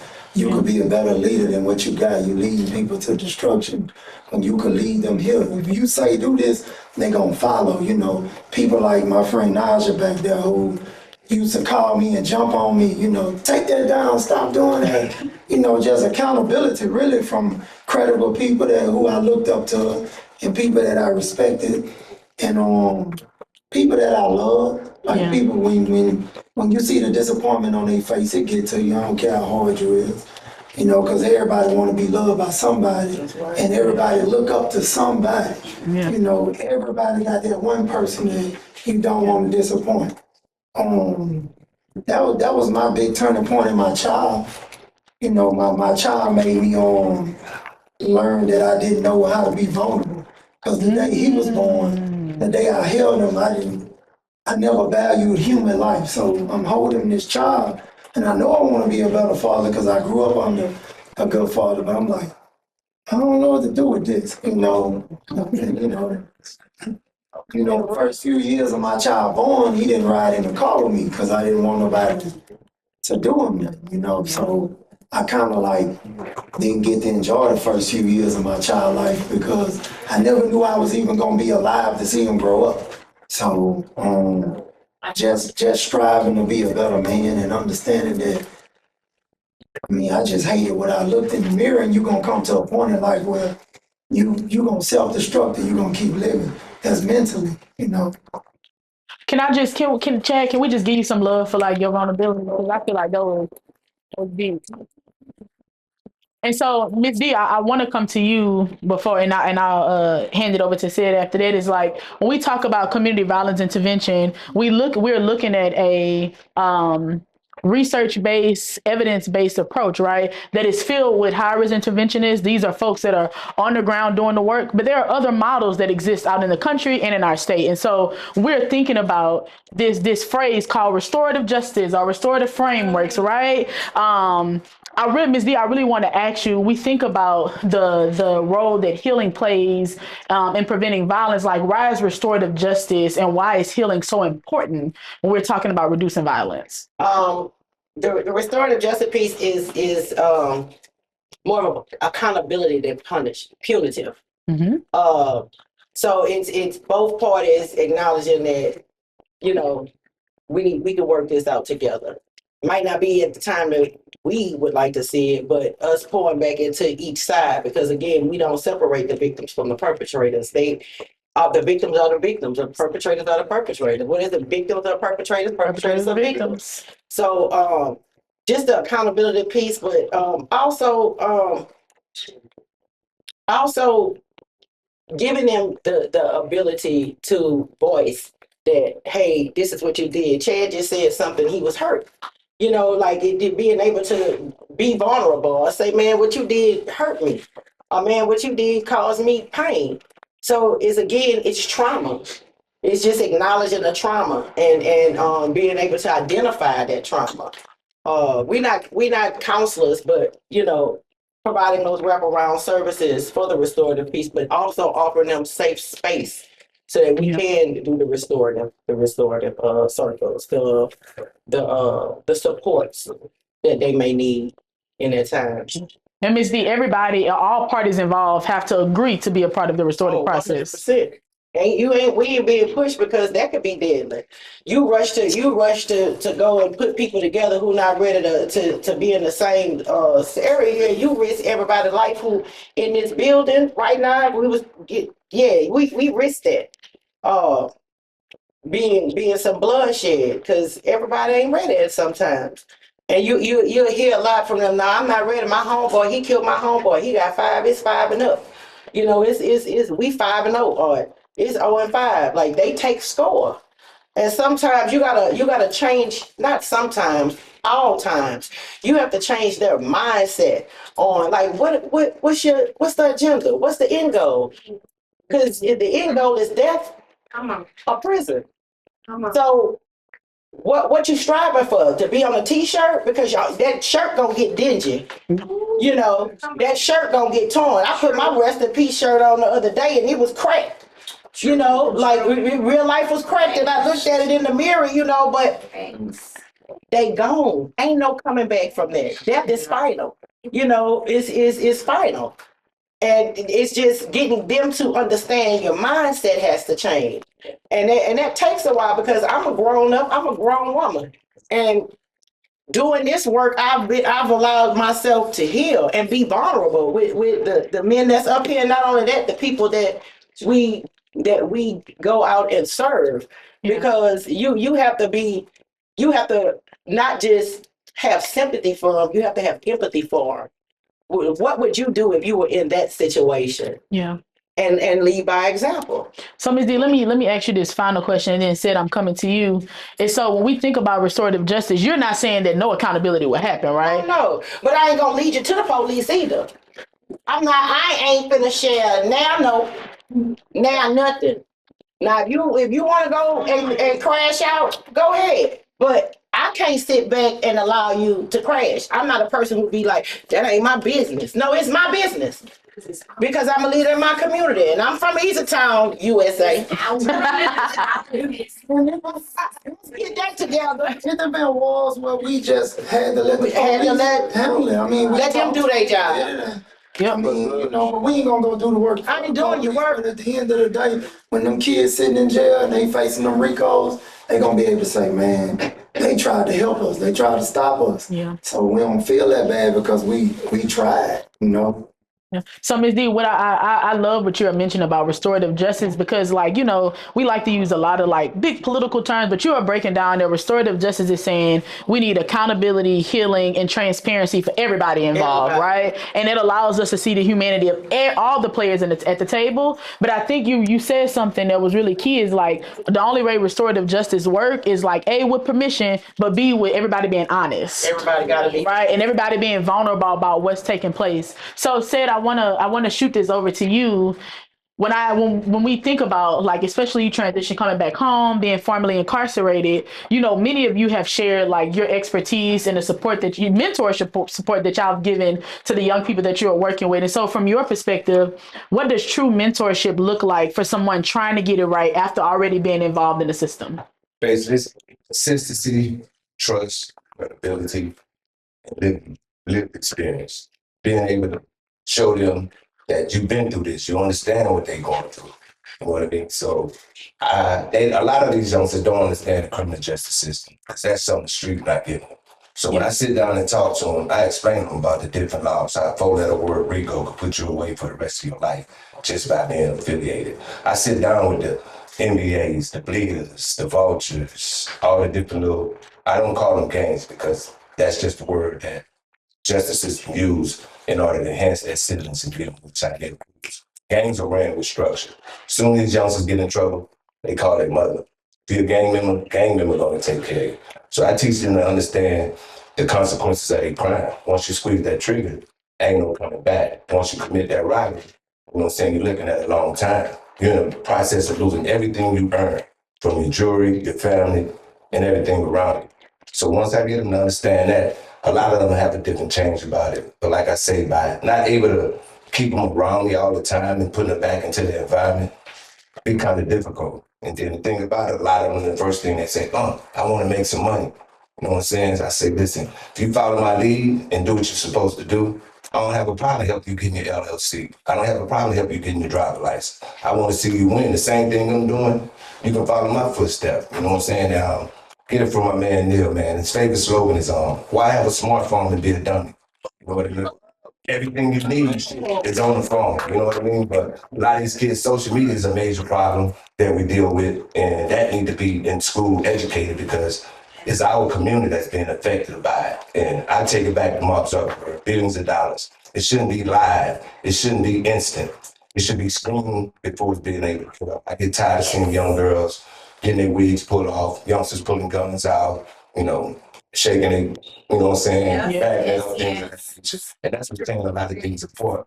You got a lot of different pages on social media that instigate and push violence with these rappers and things of that nature, and they're not seeing what's going on. So a lot of talent in Baton Rouge. I love my city, and basically I paved the way for a lot of things that's occurring, but I went away from a while. When I got back, it's a different environment, it's a different change, and I like to bring that back, and that's my reason for basically doing a lot of things that I do. helping them start their own clothing line, helping them teach them how to get a book published. You can still stay in school and run a business. You can make money in your sleep with this phone. Yeah. So said you just said something so key, and I heard you quote Oneil about the the smartphone, but he got an Android, so I don't know about that. I don't know about that. But I hear you on the example, right? I hear you on the example. He got an iPhone. He don't use. He got it. Yeah, I don't get it. Oh, I got a phone. But you just said something that was so important, is like when we're thinking about mentorship and the role that we are playing in like folks' lives, sometimes these are life and death situations, right? And so it's really important to really ground ourselves on like a part of doing this work. And me and Miss Dana have this is an amazing woman. We've probably told each other this 1,000 times. It's like, yeah, we go out in the community and we doing life-saving work, but we also doing work for ourselves too, right? Because a lot of us, and probably many of these rooms, like y'all, we got lived experiences, right? We have things that we are navigating outside of the personal or professional. And so having the ability to be able to do life-saving work, but you also saving yourself too. And so I just want to elevate that piece. But I want to switch gears here a little bit. Big Baby, I'm coming to you. Is that when we see, oftentimes this has been like the number one question in Louisiana is like, there's an increase in major crime and homicides among juveniles, right? And the first thing that we go to is locking more of our young people up. Can we agree to that? Right? And so when we are thinking about how are we moving away from punitive and carceral measures, we're thinking about how are we really investing back into community safety, right? How are we investing back into the work that y'all are doing? And so when folks are asking these questions, we're having this amazing panel having real life solutions, but it's not being heard, right? It's not being acknowledged. So again, because it's not being acknowledged, y'all know I'm corny. So we're going to do our thing on 3, right? We're going to say, make it make sense. So 1, 2, 3, make it make sense, right? So we have these solutions that are existing, but we have folks who, like Oneil said, maybe it's ego, right? Or maybe it's this miseducation of like, how do we begin to reimagine what true community safety look like when it's rooted back into community? Yes. And so, Big Baby, I want to come to you because I want to know, as we were talking about restoring real safety and not just relying totally on law enforcement, because you've heard from the panel, and then also like, law enforcement has a job to do. They're not here to be social workers, right? They're not here to be mental health providers, right? They're not here to be violence interrupters, preventing things. They're here to do their job. And usually when they do their job, something already has happened, right? And like nothing outside of their context says anything about like what these folks are doing. And so we're thinking about what real safety and what real solutions look like. What is needed to restore that in our community? Like what's needed to really build safety outside of law enforcement? Help educate them, re-educate, what you would say, re-educate it within the person, restore them, we can put our all in trust in them instead of carrying them to law enforcement. We let them, if it gets so big, we let them do their job, but we got to put up on there with how is it looking, like what it look like restoring, helping, instead of running to law enforcement, try to break down the situation ourselves first. Yeah. Finding the root cause of the situation, going into the community, because CBI really is CBVI, community-based violence intervention. Mm-hmm. I learned that from my partners, in St. Louis, working with People for Peace. My girl sent me to a training, and within that training, I learned a lot of stuff that we don't do within the community. We don't rely on law enforcement. That's the first thing. We try to interrupt. We try to go in and interrupt it ourselves before law enforcement get into their hand. You know what I'm saying? So it's all about going in the community, working with that young person, working with whatever you're working with. It's better being like proactive than reactive. So, Big, can you debunk this narrative that CVI and violence interrupters are trying to replace or in competition with law enforcement? We are not in competition with law enforcement. We're not trying to be law enforcement. We're trying to be violence interrupters, like before getting to law enforcement hands. Like we boots on the ground. We got this. It's not just this panel. We got other people that works along with us. That we goes in and try to interrupt the violence before it gets into law enforcement hands.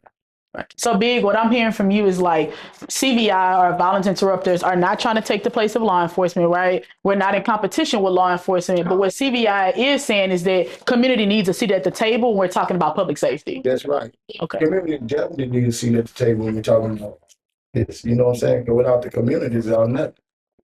Okay. We are the community. We proactive. Yes. For real. Right. So I want to Squeak. I want to come to you for a second, Mr. Glenn Oaks, and ask you a question. Mr. Glenn Oaks, I want to ask you this question because all of y'all have said like we need resources, right? Like after y'all have done y'all job and y'all interrupted the violence and like you got people to a space to where they may need a job, they may need some educational support. You refer them to a resource, right? Right. With the expectation that the resource should follow through. Right. With the expectation that the resource should follow through. That's true. Right. And so when we are thinking about our school system, how can schools be a bigger part of the solution and not just a referral point to say violence is happening, so I'm going to just call a violence interrupter? What can schools do to make sure that they are providing the support that the students need? Most of the time, schools could get more involved on front end instead of it happening on the back end. So once they see what's going on, they can, I guess try to get in touch with the parents, try to get in touch with the family member or whatever. But also it's still a barrier because I had this conversation in the barbershop today. I can try to get your kid to come up here, or they be in truancy for school. They don't come to school, or they're acting up at school. But the minute you take the iPhone, the parents show up. So it's a two-part fold. Like a lot of y'all said this. We deal with these kids and the administrator, and you got to tilt your hat off to them at the schools because they're trying. But if the parents or the household is not helping some kind of way, it's like once you get them to school and once you get them to these resources and these programs, or you try to get them a job, like they said, they go back to that environment that they see. If they don't see nobody positive at the household, and the only people they see is us, the people at the school, there's only so much you can do, because at that time the kid might get frustrated because they feel like you done gave up on them, or you didn't show up on them, or just that one day they having bad. It's like Chad said, man, some of these kids just need love. They ain't getting that at home. Trust. And they need some trust. They need a hug. You just never know.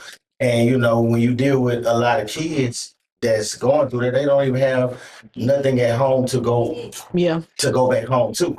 So they act out at school, they do certain things. So again, what we need is that alignment with the schools. Hey, what do y'all need from us? If the schools ask those questions, what can we do to help y'all make it make sense, make it easier, and things to that nature. But yeah, the school, they definitely could be more involved. Yeah. So what I'm hearing from you, Squeak, is like, as we are making sure that we're doing community-led investment into strategies that work, it's like then when we think about like institutions like the school and like others, it's like, how do we begin to really have these honest conversations about what's happening? And how do we urge our folks who are interfacing with young people the most? I remember I had a young person told me like, yeah, I'm skipping class because I done stayed up all last night and I'm sleeping in the bathroom because I had to get 2 jobs, right? It's like, how do we begin to make sure that our school system and whatever, and this is not me picking on schools because not at all. But how do we begin to hold our institutions who are interfacing with young people accountable to say, how can we then have that conversation? Like what's missing? What resource needs to be identified? Because we understand like our school system and the folks that are in the school system, y'all sometimes are the parents, y'all are administrators, y'all are the counselors, right? Y'all are everything. And so we need more safe passage. We need more meetings like this, right? Yep. And we need to be over the summertime before school starts. We need to have a seat at the table. We need to be talking about this before school even starts. So we can say, hey, okay, let's strategize. Let's put a plan together. So, the day 1 of August, we already on top of this. Okay, so we know we need to do this. We need to do that. We need to do that. So we need to put a plan together in the summertime. So like y'all say, we need to be proactive instead of reactive. So if we can get the school system, charter schools, EBR, whatever, we could have a seat at the table and have more meetings like this or more people that's really trying to invest into the schools, get some safe passes, get some people there, but because it can't just be 1, 2, 3, 4, 5, 6. It got to be a couple of them because we got a lot of schools too. Right. Yeah. Thank you. Go ahead. I'm working at 2 schools. Been working at them about 2 or 3 years with my program. I gotta give them 2 schools property like that. They smart, like Madison Prep and Thrive. Like as soon as I start working there, they kind of must have studied me out. They already knew that I was about the kids and I'm attacking the worst kids. Like whatever one that they don't want to work with, I'm like send them to me. I got them. So as I got there, I kind of just found out who the disciplinary person was. Like at Master Prep, it's Coach Jones. Everybody go through him. So me and him already cool. I just went to his office like, hey, need help, I let. And what we did, me and him sat down ourselves and put our own program together. That's what I'm saying. Sometimes you ain't gotta wait on nobody. When I came in, I strictly went straight to him. He know what I was doing. We sat down and talked and say, look, let's try this next week. So he like, look, what you want to do? I went straight to the healing circle. You know, we had already put a good system together. I seen the thing we did with the healing circle. I just took it to the school. Brought to Coach Jones. So what we did, we baked the kids in. You gotta be smarter than these kids. So we did, y'all like Empire wings. We go get Empire wings. Yep. So we like, hey, we got Empire wings. We got refreshments, y'all. We got a little service. We're gonna just sit and talk. They think they come to talk and play. As soon as they get there, got a whole circus. The desk is full of service. I want the bad kids. Then I just let them be themselves. I'm like, look, just speak, say what y'all want, man. I don't care if you gotta cuss and get it out. Just get it out. So now we realizing what they think, and then we start attacking the problem. So a lot of these schools will take you in and do whatever. Don't nobody do nothing. No, they just sitting back playing on the internet. And everybody looking at Instagram. You gotta go directly and tell the people what you good at. Like I done hit the schools and I sat back and I went and told them, look, y'all need help, let me know. And then they brought me in and they like, well, what you got? And I said, well, I got all this. I got a lot. And then they went with it. So I got to get up now from Fresh and Thrive. They administration smart. They seen what I had and they was open to whatever I had brought. And it's working because the kids really in there like, where the wings at? But you can't get the wings until you sit and tell us what's going on. So it's like, you gotta bake the kids in sometime, whatever they like. Yeah. And they like their phones, so I let them play on their phones. I ain't telling you nothing you love to do. I ain't telling you not to do it. So Oneil, I wanna before you say go ahead, that, Squeak. and I'm gonna use this just like Oneil. I'm gonna give 2 people their props. I'm gonna give Mr. Morris and I'm gonna give Rico their props. Both of them are Glenos alumni. You know, they grew up in Glenos, Louisiana. Okay. But when you go to the school and you ask them, give me the kids that we need to talk to, they give you a list of kids that you need to talk to, and you bring them in the conference room, and that's how we get it. Me and Mr. Morris will walk through the cafeteria, the lunch shift, or whatever. He'll point this one out. You need to grab him. You need to grab him. I think he got a court date, so that helps us. Yeah. So we can identify Mr. Rico, and he says, hey, I got a classroom full of them. You know, I had to put them out. They was in a gang fight or whatever. So then we grabbed them. So that's how we acknowledge them. So again, with the question that you asked is when you go to the school and the school gives you that information, you can't help but to build off of that. And then that's how you get the trust, because you find out what's really going on with them. Because a lot of these kids don't know how to do conflict resolution. Right. You know, he said this, the internet, is not real. That's why I said, as us as peace brokers, we can't be doing goofy stuff like that, and they doing it. Oh, well, so you do it. No, we gotta be held accountable too. Yeah. So if we can't respond or we not gonna respond, we gotta teach them, and they gonna look up to us, man. You know what, you're right. I'm not gonna say nothing back to them. Cause I could bring y'all in the classroom because it's no bloodshed, it's no this, it's no that, and we're gonna get over it. We're going back to shooting basketball again. Yeah. So Squeak, before I hand it, you can hand it to Ms. Dana, but I really want to uplift with you. First of all, shout out to Madison Prep, Thrive, and Glen Oaks. Okay. Oh, Helix, sorry. I'm sorry. But I really want to uplift what you're saying is like not only because when we talk about credibility, is that these schools know without a doubt that if they call y'all gonna show up. Exactly. Right. And so like that consistency, that credibility, that transparency, but then also on the school end is like y'all, they were brought in. They brought into this, right? They brought into the models that y'all were using because not only did they believe in what you got, like the strategy that you're using, but they also know that young people needed it. And so I want to make sure that I really uplift what you're actually saying too. Ms. Dana, I want to come to you before I ask everybody a closing question. And I feel like you talk about this. Say you had. Oh, go ahead. Say go. Basically, being in the schools, we basically hit all the schools throughout East Baton Rouge Parish, charter and public schools. And what goes on, what needs to be done is mediation and prevention measures. A lot of times when the kids get into a fight at school, the principal suspend them and sticks in the home. That stuff spirals out to the street. Like the young man lost his life in Scotlandville. And you have a program put together, individuals like us, I call us dads on duty. You know what I mean? Introduce us at the beginning of the school year, let the kids get familiar with who we are. We roaming the campus. The teacher have a job to do, the principal have a job to do. And it's overwhelming on them because they can't mediate everything. So when they get into situations like that, we sit them down. I be at Helix a lot with Mr. Rico over there.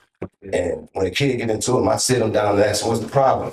They explain me the situation. I say, even if y'all fight, nobody wins. By the time I finish mediating, I have them shaking hands, hugging each other, teaching them how to do a firm handshake and look me in the eye and promise me that they're not going to do it anymore. Yeah. So basically, they're going to need that type of stuff into these school systems because, like I say, the principal's job is to be the principal and run the school. The teacher has to teach the kids.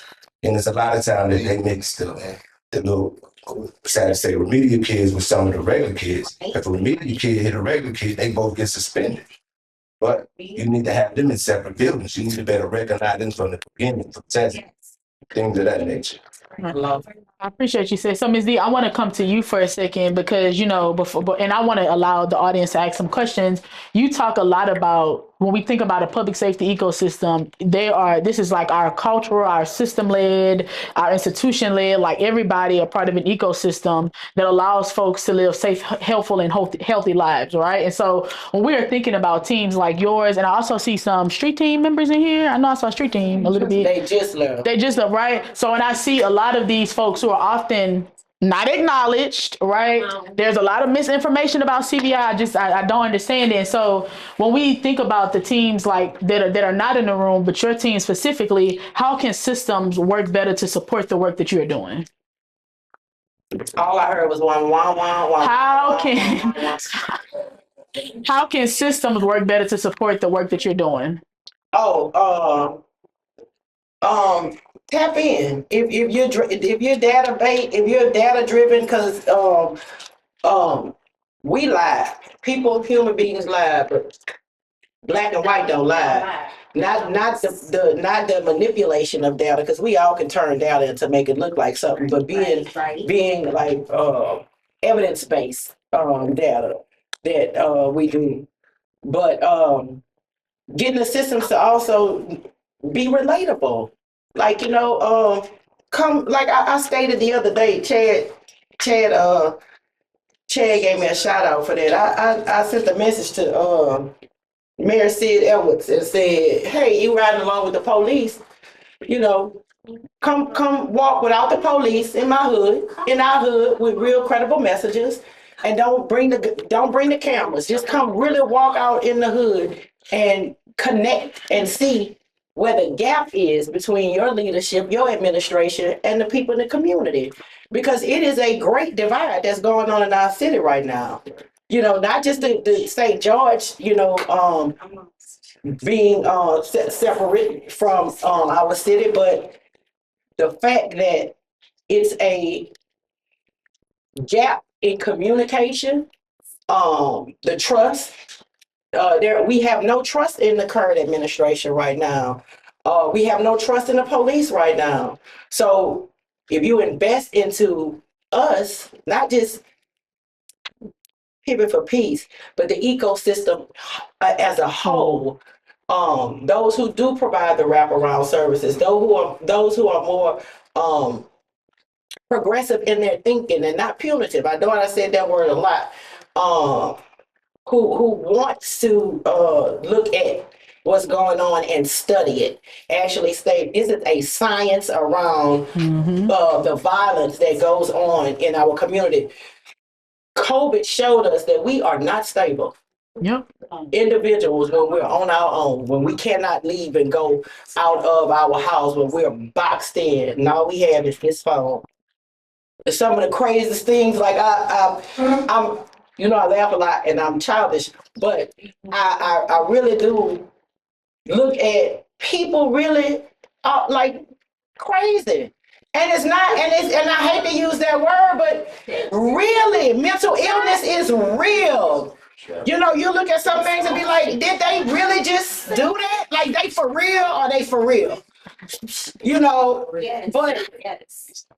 and also with the people that we service, a lot of our youth, our black young boys, and they touched on this today as men, they have a healing circle. They don't allow me to come in, but I want to go too, Miss Dana. I'm gonna go on my way in. Y'all dropping food off. Yeah, they just want us to drop the food and bust out. Mo go. Mo be in there. But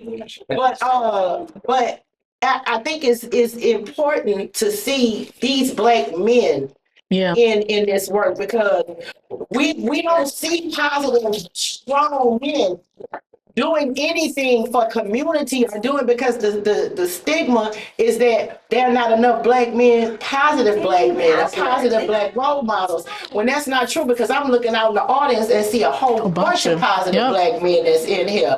And it takes a village. It takes y'all to connect, because that's again relatability.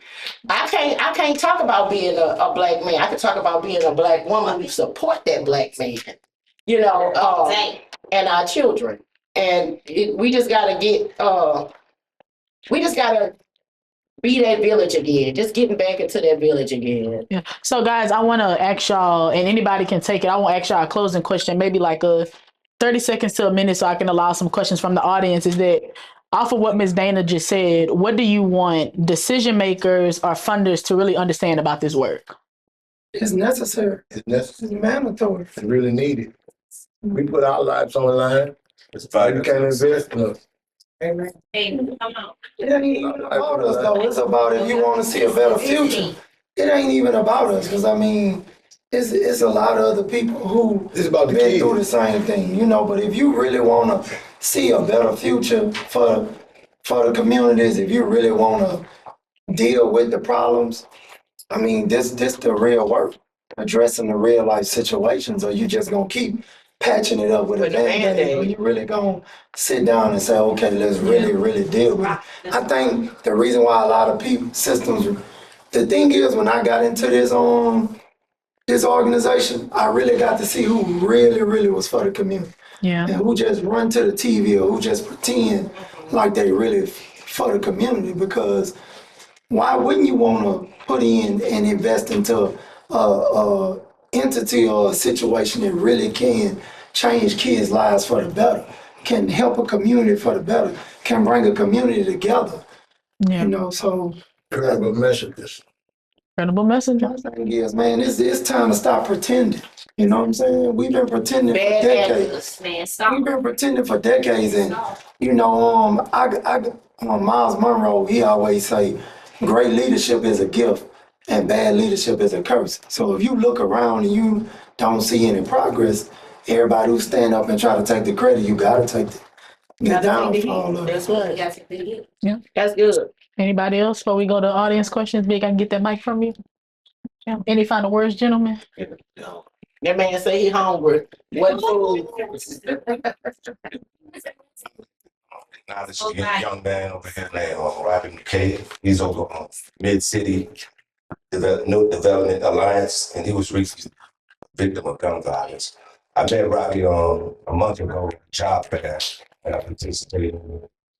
And we had a 30-minute conversation and realized that we had a few things in common, such as public author, help you, doing things for the community. He was shot over 9 times and survived the gun violence and things of that nature. So I invited him out tonight, and I was just like to acknowledge him.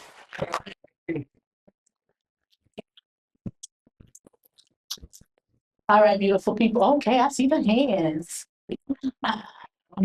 I'm confused. Remain quick. Yeah, I got you. My name is Antoinette Williams. I'm an attendance clerk at the Glen, and I'm sorry, look at the QC High School. I graduated from Glen Oaks High School, but I'm from attendance. So they spoke on attendance. Well, I want to start with this. So Mark 10:45, because I've been reading on this. It's about service. This is all about service. So it says, "For even the Son of Man did not come to be served, but to serve." But to serve. And give his life as a ransom for many. So that's you on the panel. That's us out here. And I wanted to say we are the community, we are the resource. Really quickly, they touched a lot of things. I wanted to say truancy is big. It's super important. When your children are not showing up for school, they're doing something they don't need to be doing. I am one of those people that I ride with my child welfare and attendance supervisor and go knock on those doors because I want to know why Henry's not in school. That's right. I want to know, and then I'm going to talk to Henry mama, his grandmama, his auntie. I'm going to say, hey, what can I do for you? Sometimes when you say it, that they don't have the community, they don't have That's right. they don't have clean clothes. That's right. My mom and daddy bought a house when I was little. So I stayed in the same house. I went to the same middle school, the same high school. I went to college right here at Southern University. When I tell you these kids are now in the same house for 6 or 7 months together, they don't know where they're going to get that next meal. They don't know how their clothes going to get clean. Our young ladies don't have sanitation things that they need. I'm telling you, when they say a resource in the community, that's us. That's right. That's us. I'm a woman, it's me. Everybody needs somebody. Everybody helps somebody. Reach one, teach one. Reach one, teach one. God said it. It's resources at the school, eye cares at the school, the street teams at the school, homeless students in transition. It may take a long time, and you're right about that. But when I tell you when that paperwork go in and I see that name, I'm pushing. I'm calling, I'm following up. I'm staying late. I'm making calls from my house. Say the structures, so there's social workers, the school nurses, a lot of mental health. You're right. But if you don't put those plans in proper places, they won't get the help at the school. They won't get the resource. They won't get the safe spots. So we have to put that paperwork in, parents. Parent liaisons, put the paperwork in. You see a child struggling, holler at that kid. Come, let me talk to you for a second. Because I'm so sorry, because I came from a 2-parent household, because my mom and dad was so present, I didn't realize the need when you, even if you had the 2 parents, as Shannon said, when you have the 2 parents, I didn't realize the need. Woo, it's so much. I didn't realize the need. So what I did is I had to take me out of it. Take yourself up out of it. And then face the need that scholar is facing at that time.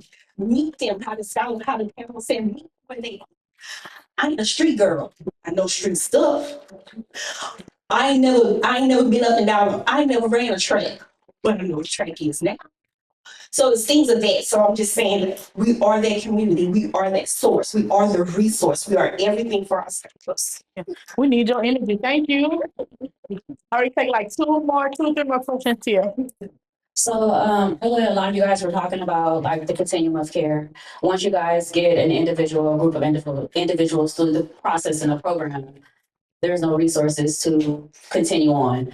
So I kind of want to know, what does it look like for success for just one individual from the time of inception to the time that you feel comfortable to leave them by themselves, or if there's not going to ever be a moment where you guys leave them? Can somebody tell me a little bit about that process on what success looks like from inception to a safe space to where they don't necessarily need the programming? Well, there was okay, yeah, he said behind you, but we had a young man that was well known in the streets. He had been shot at several times. He had did several shootings. I'm talking about hot. Very, very high. We did a needs analysis on him. We did a safety plan on him. And when I say the safety plan, we worked that safety plan. Nobody took their hands off of him. Somebody. Like 30 days? No, it was per that individual, and this person was deeply rooted. So that safety plan went on for about 90 days. But within that 90-day period, we were able to send him somewhere where he was able to get his CDL, and he's now a truck driver. So he's working and thriving at, and he's an entrepreneur because he's working on getting his on the operator's license. So would it be safe to say success would look like removing individuals out of systems of violence? With systems of violence, but also out of their environment. And everybody not involved. And you got some kids, you got some. My child, he's not involved, never been involved. You got some teenagers, it might take 6 months just to, the goal might just to be keeping them alive. Right. They be so deep into beef, some of them be having money on their head, they be deep. So, I mean, we don't rush them out of our system. I mean, they got a big brother, big sister in us forever. Create that safe space. There they go. So Miss Dana and Chad, what I'm hearing, just to make sure we're answering Tia's question, is like when an initial, let's just say incident individual comes in, we do a needs assessment, right? And we identify the needs that they need, right? Not to sound, that's double, but we identify that and we develop some soft goals, right? We develop some SMART goals, whether they're long-term, medium-term, and short-term. And that the goals solely depend on the timeline. So typically, maybe about 90 days, somebody would stay on a caseload, but depending on, and I'm saying caseload very loosely, but with you guys, but depending on what those goals are, it can go long-term. Yeah. That's what I'm hearing. Yeah. If they deeply rooted, it goes long time. Most of us, we Okay. don't even look at the days. I mean, we count the goals, but to be able to go on. To highlight, what success looks like, and I'm happy to witness two successful individuals. That's a person that's a formerly incarcerated, former gang member, all the things, all the shit, right?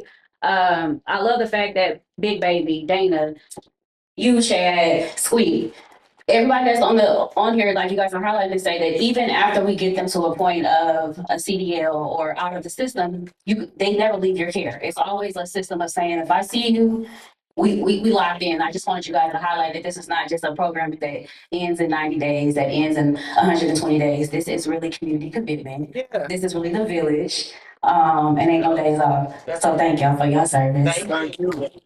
All right, one more question. Got you, and then I'm coming back to you. Hey, how y'all doing? Well, I am Andre Rich's mother. And I'm gonna let y'all know that since they've been with the Brotherhood, my son got his ID, shot money, his ID, birth certificate. He's been trying to get his driver's license. If I call Big Baby or Sweet, anytime they answer. If I need them, say I need some help with my son. Finally, they'll tell me what the organization what I need to do. Since he's been in this program, he's been opening up because he don't open up to nobody. He's an inside child. He's a gamer. He don't go outside in the streets. I thank God for that. Yeah. Because I was a street girl. I was out there. But I thank God every day that he met them. Yeah. Big Baby been on my baby since he was a baby. And for him to reconnect with him again is awesome. They're doing an awesome job. And I thank y'all for that. And I tell y'all every day when I come, I thank y'all for that to help me with my son. Because like right now, I asking them to help him get his driver's license, find driving school. Call both of them. They're gonna be helping me with that. He wanna get his he never asked about getting his high school diploma. Now he wanna get his high school diploma. Now school system part, my son have a disability. All schools ain't the same. My baby went to Scotlandville, they did not help him. Because they do not give their time for people that got disabilities. And I'm the one, I have a disability too. I have an IEP and he have an IEP. And they do not take time out with him. I had to pull him out of Scotlandville. Yes. Because the simple fact, they did not want to help him with his reading. They didn't want to help him with his studies. They always wanted to send him home. They was always calling me to pick him up. Because he was his man and he don't mess with nobody. He sit in his space. He hear his headphones on. He don't mess with nobody. For y'all to keep calling me to send him home. They didn't want to take time out. All schools ain't the same. I said the other day, I said about 11 in Glen Oaks, he'll probably graduate. But I swear, I cry every day, but I know he's gonna make it. Yeah. He's here today. Because he comes to support his boys. That's great. All right, brother, circle. Last question. I don't have a question. I have Okay. a comment. First and foremost, I want to commend y'all, everybody up there for what y'all do. Me and Sweet, I still communicate with it. Sweet sometimes call me 6 o'clock in the morning. I ain't even got my clothes on yet. But it's hard to, because I know he knows something, he gonna let me know, and then it's gonna get handled or taken care of. the main thing that I really wanted to say, y'all all went into the school. Let me explain something to you so you could know this. Being in the situation that we in, the powers that be don't really care about the stuff like the violence and stuff. Unless it hit the news, they don't care. I mean, I'm just saying that, and it's not because they're negligent. Right now, we got our scores are low. The only thing they want us to do is put them scores up. They don't care about anything else that happens unless it makes the news. That's not their fault.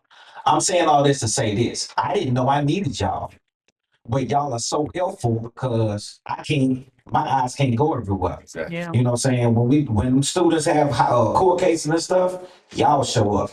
And so when they come to the school, because everything is being done at the school, those students don't look at those at y'all like y'all separate from the school. Y'all are part of the school. So it's like if y'all come to Glen Oaks, y'all are part of the Glen Oaks family. And so they look at y'all as being like de facto part of the school, and y'all are helping with what we are doing. It makes it easier for us to take my two eyes and look over here, because I know Squeak got this over here. All right. And so all of the stuff that y'all doing, just having a relationship with the kids, talking to them, it goes a long way. We know that some of the people that y'all dealing with, you're not going to save them all. But if you save one, then that's enough. Because one turned into two, and then that compounds and it grows off each other. So once again, like I said before, I appreciate what y'all are doing. It is needed. We need 50 more of y'all. And please continue to go into schools, because really, that's where your clientele is. That's where all your students is. So if y'all continue to do the work, you're going to start to see the benefits of it. And not only that, after y'all do it, more people are going to recognize what y'all are doing, and they're going to actually want to do the same thing. So I just wanted to commend y'all, and I appreciate being here, and keep doing the good work. All right, All right, TJ, we're gonna end off with you. What up, Chelsea? Listen, from a housekeeping standpoint, I just want to shout out Silly Rabbit, Lisa and Seb. Both of them are here tonight. And if you can get a drink, or you can go to the bathroom, or you do something and patronize these people, I want you to do that. Secondly, you know, I'm just not big on dancing around certain stuff. So I want to shout out Courtney Scott, right? Because Courtney's a big piece to all these puzzles. I see Monique in the back. I see Josie. I see a lot of these people, and you know, I've been dealing with this work for a minute, but it's not about none of that. But it's just Courtney has always had her head down and been to the ground and making these things happen. When I look on this stage, I just want to say this before I go. I know. I mean, Chad, that's Zion City, right? Dang, that's easy town. Like, I could do this with my eyes closed. Big, that's South Baton Rouge. If I need oatmeal, I'm gonna go next to Chicken Shack or no. You know, man, look, this is easy for me because I'm from here, right? I know these people. Squeak, that's Glen Oaks, Louisiana. Said, that's Banks, that's Skyland, that's Glen Oaks. I know these, like. These are like my real life friends on the stage. So we ain't gotta do all that. What I will say is this. It's important that we all take that approach.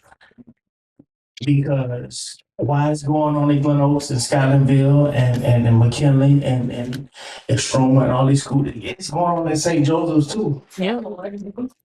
Yep. Woodlawn, they say it's Weedlawn. Yep. Baton Rouge High. Yep. Like it doesn't escape none of us, right? And this credible messenger thing, I don't think y'all understand what that means. When you say you're a credible messenger, you know, some people say you're an OG or whatever the case may be, and I don't like that term because I feel like it's people trying to retire you. But the credible messenger means that you understand what's going on. You get it. Like if Seb been gone 23 years and he been in the penal system, I think he knows what's happening in the penal system. Yeah. Does that make sense? Makes sense. Am I true? Like, You know what I'm saying? So, Roy is a big deal in Glen Oaks. I know Chad is a big deal in Zion City. Man, we can't do nothing in Easy Town without Dana. That's just how that's going. Like, I don't care who's in administration. It could be, come on, man, let's just call it what it is. And y'all can comment on the record. It could be Broom, it could be who said or whatever. I'm not going to Easy Town without contacting Dana. That's just how that's going. That's right. You know what I'm saying? Big, I mean, come on, man. That's the South. So we know what it is. At the end of the day, I just feel like community means community. Common unity. That's right. Y'all understand? Okay.